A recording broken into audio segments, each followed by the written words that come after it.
should happen in the country where they are coming from. So you might recall that I think in not many years ago, like about 5 years ago, a black baby and a white baby were put together.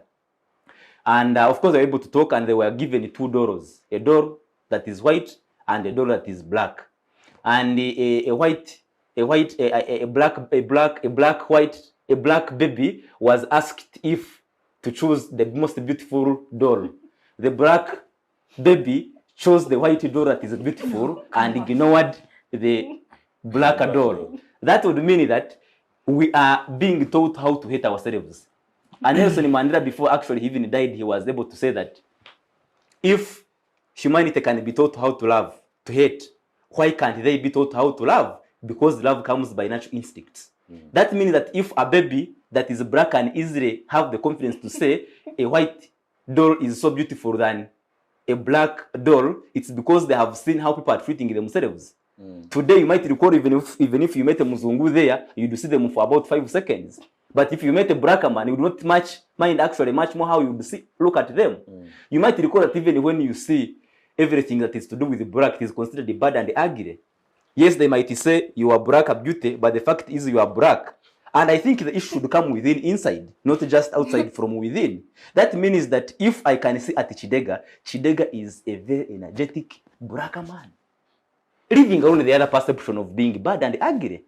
Why? Because you see even, burial ceremonies, by the way, more at the time that you will see a casket covered with a black what? A black cloth. Am I right?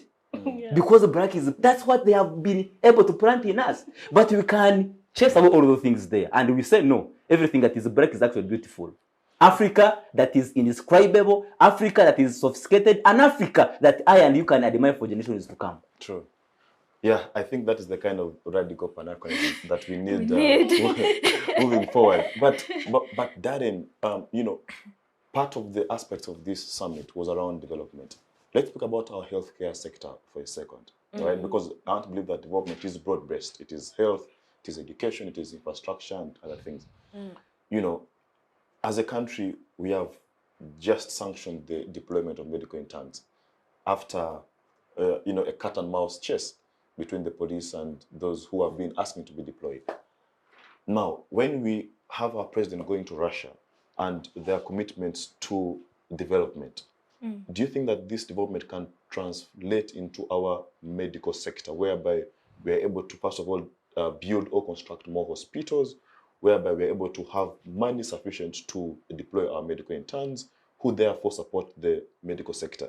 So I don't know, do such meetings translate into what he said? Do they impact that ordinary Ugandan in Kisoro? Do you think that the health in Kisoro will become better? Do you think that we will have more drugs in hospitals because, there was a summit that was dubbed under development? So do these translate into some pertinent issues like healthcare sector?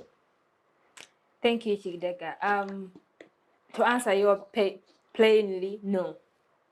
I don't think we need a summit to say, okay, now we have had the Russia-Africa summit and we have had our president go there. Now we are sure we can have medical interns, back in hospitals working, or we can maybe now work on better hospitals. We can, we are at a good place right now. I don't think it's even funny. It's even not funny to just put it in that perspective.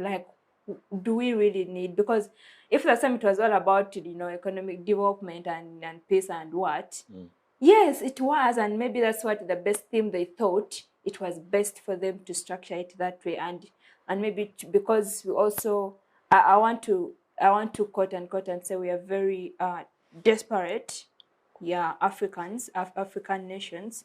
I think wherever we see a statement that maybe aligns to what we want to achieve, or maybe that we think we can get from these people, we jump on board quickly. And maybe that was the best theme for Russia and whoever organized this summit to put it and say, okay, now this is maybe the best way, because they know we are lacking development. Like most of the African countries are struggling, and we are not struggling because we know we are not supported by the Western, maybe by the Russian countries, maybe Ukraine. We are not lacking because we are not supported, but they know deep down we have an urge for development. We have an urge to cut ties with them, and whatever way we are going to achieve it, we are going to jump on board for for it. So to just really put it, I don't think this summit. It was a 2-day summit.